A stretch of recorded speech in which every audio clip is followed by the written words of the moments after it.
Jamaah, oh jamaah, alhamdulillah. Alhamdulillahirrahmanirrahim. Kembali lagi di Islamitinda, jamaah Islamitin dan dirahmati Allah yang baru bergabung nih. Kita ingatkan lagi, tema kita pagi hari ini adalah ini dia amalan mendekatkan jodoh. Alhamdulillah. Nah sekarang kita lanjut nih ya. Tadi kan kita ngebahas masalah tentang tidak sekufu. Maksudnya, ini contoh nih, ada pertanyaan bagus. Bagaimana hukumnya apabila ya calonnya ini atau mungkin calonnya ya taruhlah calon istrinya ya. Lulusan SMP? Lulusan S2 justru. Oh S2?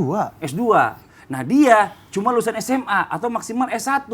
Berarti kan secara pendidikan kan udah berbeda nih, ya kan? Terus yang berikutnya, mungkin calon istrinya ini dari anak orang kaya dan dia dari anak yang golongan biasa-biasa aja. Miskin lah gitu. Nah, apakah boleh seperti itu? Kita coba tanya sama Ustadz Syam. Tafadhol Ustadz Syam. Bismillahirrahmanirrahim. Tabi Utsman, Maulana, Mas Fadli serta guru-guru kami yang dimuliakan Allah Subhanahu wa taala. Bismillah walhamdulillah wassalatu wassalamu ala Rasulillah. Amma ba'd. Ba'da naqul a'udzu billahi minasyaitonir rajim. Wa min ayatihi an khalaqa lakum min anfusikum azwajan litaskunu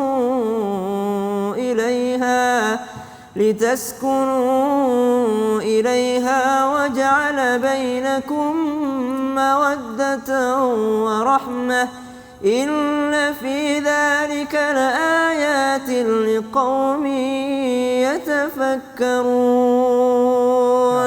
Shadaqallahul azim. Allahumma arhamna bil Qur'an. Sebenarnya menikah itu sesimpel itu.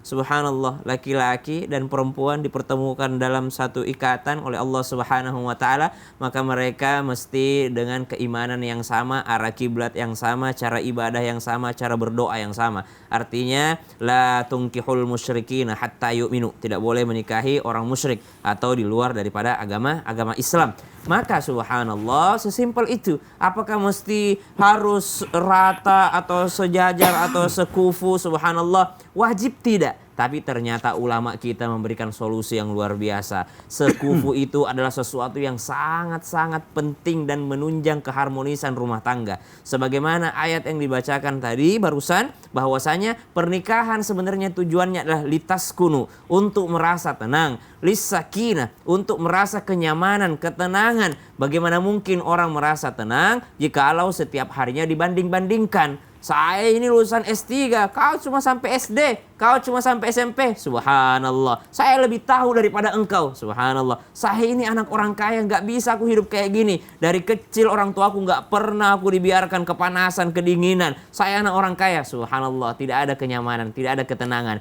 Maka ulama kita menambahkan syarat selain daripada melihat karena agamanya, melihat daripada keturunannya, juga melihat daripada sekufunya. Di antara persyaratannya adalah sekufu atau sederajat atau setara. Subhanallah, minimal setara dalam hal keimanannya, minimal setara dalam hal lingkungannya. Subhanallah, bayangin aja nih, masalah adat saja itu bisa menjadi sebuah masalah dalam rumah tangga, karena setan akan senantiasa menggoda rumah tangga agar berpisah.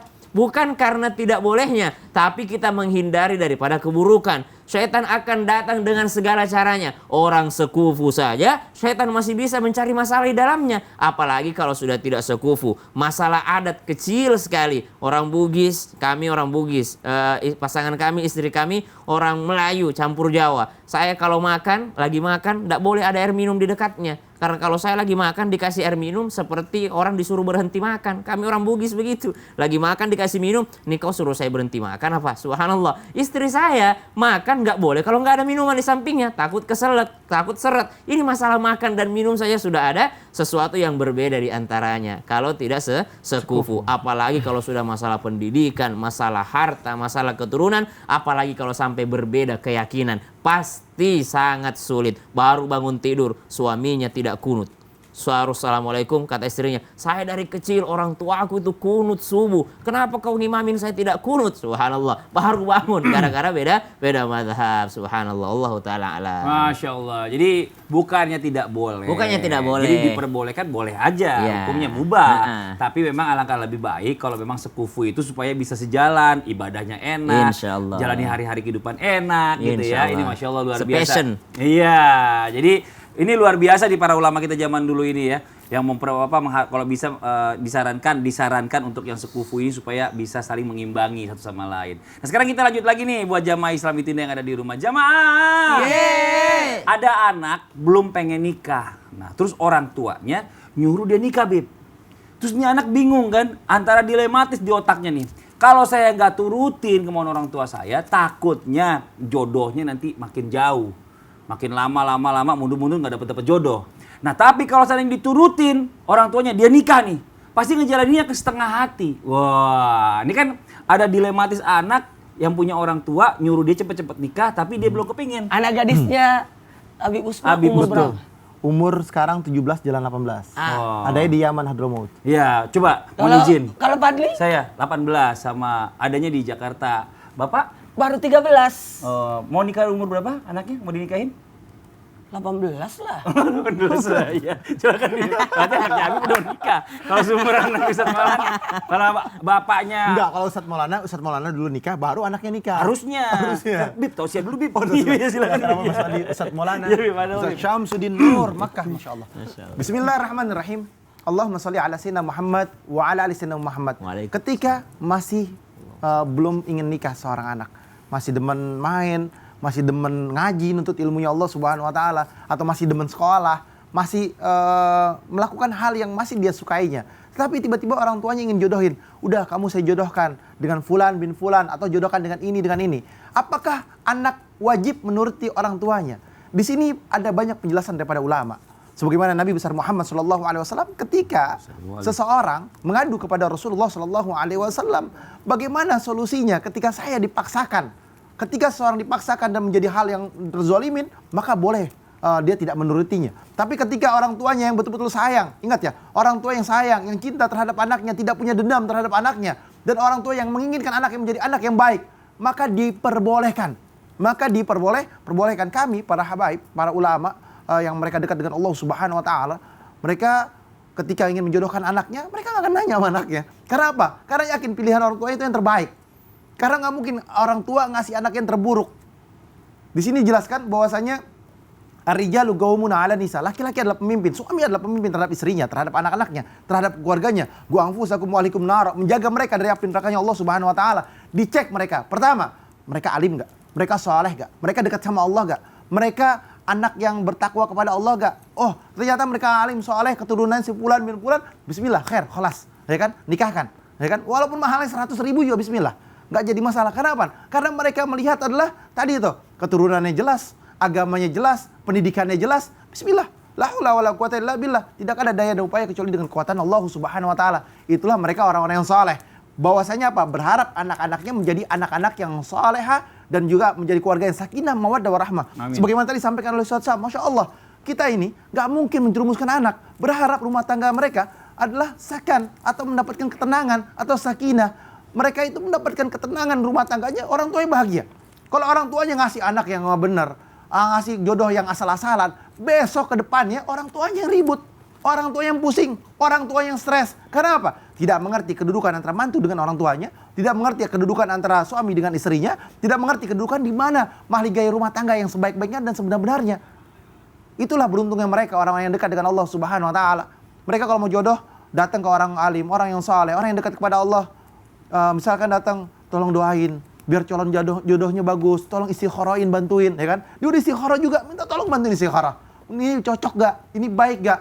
Saya punya saudara, seorang habaib juga, seorang yang terkenal juga. Mereka apa? Saling, ayo bantuin tolong istikharah dong. Ini baik gak nih anaknya nih gitu kan? Nah sama, mereka yang satu dengan sama yang lainnya berharap kayak Ustaz Maulana atau Ustaz Sam. Ustaz Sam, ya kan, tolong nih, aneh punya calon nih kan Ustaz Maulana. Ustaz Maulana. Iya. Aneh punya calon, kira-kira nih, menurut si seorang Ustaz Maulana bagus gak? Boleh kayak gitu, karena apa? Karena memperlihatkan segala sesuatu. Atau Ustaz Sam, waktu sebelum nikah sama Jihan, Ustaz Maulana tolong bantuin istikharahin dong, Jihan ini bagus apa enggak? Itu boleh, karena apa? Berharap akan keberkahan dan ridhonya Allah daripada orang-orang yang saleh, orang-orang yang bertakwa kepada Allah Subhanahu wa taala, sehingga besok rumah tangga yang mendapatkan keberkahan dan ridhonya Allah diistikharahin oleh orang-orang yang saleh, orang-orang yang alim. Bismillah. Masya Allah. Kalau ini mah bukan istiqoroh lagi Ustaz ya. Iya. Diajak Ustaz Maulana, maksudnya mengunjukin ya kan, kira-kira bagaimana nih, bagus nggak? Tapi buat... terakhir. Hah? terakhir. Malah tiba-tiba disuruh nentuin tanggal dia. Kenapa terakhir? Karena aku udah prediksi gerasa gerusuk nih guruku satu ini. Kapan beliau udah suka langsung maju nih. Terakhir aja. Tapi bagusnya untung nggak ditikung saat itu ya. Kalau Anda mundur saya yang bawa cincin ini gitu ya kan bahaya gitu. Iya. Kalau Anda dulu bawa cincin apa enggak? Enggak, dia pakai cincinnya Ustaz Syam pasti gitu. Diambil dulu itu kalau Ustaz Syam lama gitu ya kan. Ya udah kita lanjut lagi jamaah. Masya Allah ya, sekarang waktu kita menjawab pertanyaan masuk. Nanti ke depan mudah-mudahan Ustaz Maulana yang cantik, yang Insya bagus, Allah. yang soleh, yang bertanggung kepada Allah. Jangan sampai ente tikung. Enggak lah, jangan. Nauzubillah min zalik gitu ya. Kalau gitu langsung aja kita masuk ke segmen Tanya dong Ustaz. Kami semua tanya dong Ustaz. Oke, langsung aja kita masuk ke pertanyaannya. Segmen Tanya dong Ustaz ini ya. Yang pertama dari Instagram hamba Allah. Assalamualaikum Ustadz, mau tanya. Waalaikumsalam warahmatullahi wabarakatuh. Gimana hukumnya dalam Islam kalau nyari jodoh lewat aplikasi? Iya. Soalnya nyari langsung nggak dapat. Dan sekarang saya dapat tapi belum pernah bertemu langsung. Apakah saya jadi zina karena dianggap aplikasi ini sering ngomong berdua? Gitu. Bagaimana Ustadz Maulana?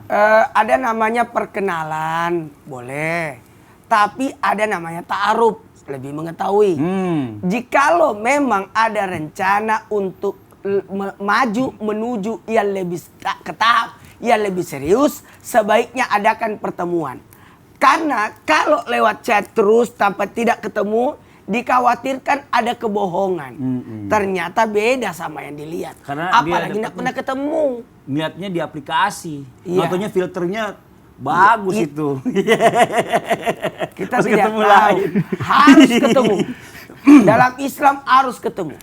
Jadi walaupun memakai aplikasi, tapi setidak-tidaknya siaran langsung kah? Oh. Nah, pertanyaannya apakah termasuk zina? Zina kalau ada kata-kata yang jorok, kata-kata yang haram, menjuruskan kepada yang haram, lalu kita dilarang melakukan hal yang sia-sia. Apalagi la taqrabu zina, jangan dekati zina. Lalu mendekati zina itu kan banyak hal. Obrolan, Betul. cetan, pertemuan, itu hati-hati. Makanya perlu ada yang menemani, perlu ada yang mengetahui, perlu ada yang jadi saksi supaya tidak jadi fitnah. Supaya tidak jadi fitnah. Dan peluang untuk melakukan dosa jauh lebih banyak. Peluang untuk adanya kebohongan juga jauh. Menipu juga ada di dalamnya.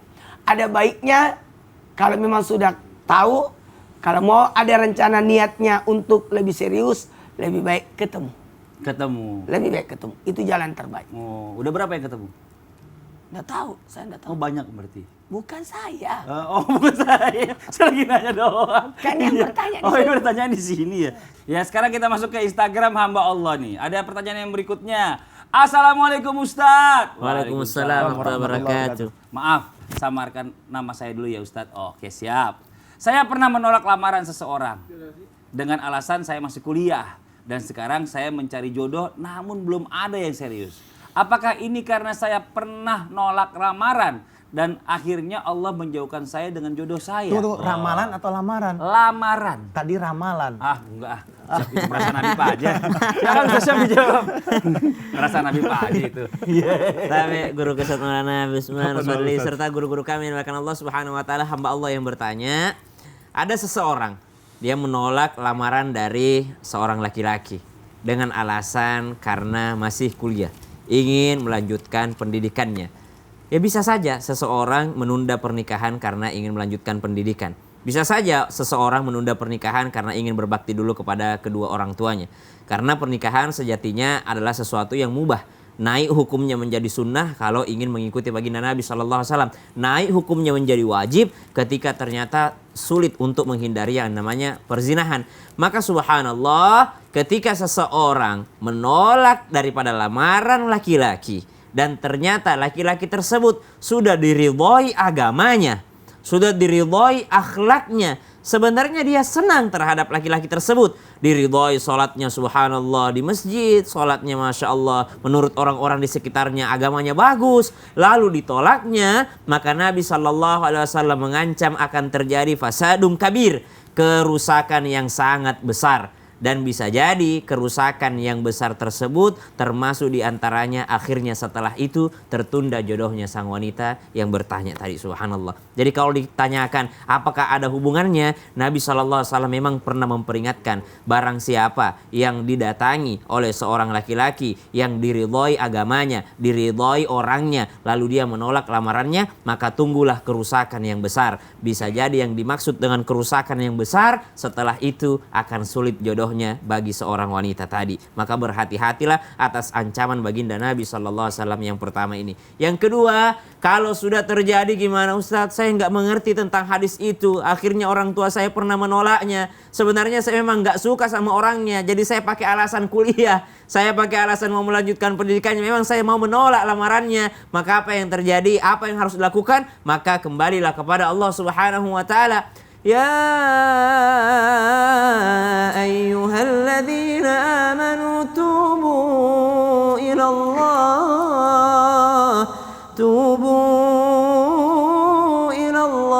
taubatan nasuha. Tidak ada solusi lain kecuali bertobat kepada Allah Subhanahu wa Ta'ala. Ya Allah, la tu'akhidna in nasina wa akhtana. Jangan kau azab aku ya Allah karena kesalahanku dahulu, karena kekhilafanku dahulu aku tidak mengetahuinya ya Allah, maka mudahkanlah jodohku, mudahkanlah urusanku. Wallahu taala alam. Aduh, ya ampun.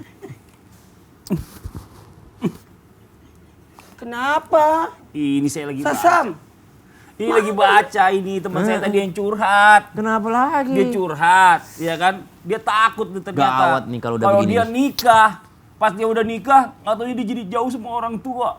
Kok malah nangis jadi. Emang air mata ada Ya kutunya? Allah.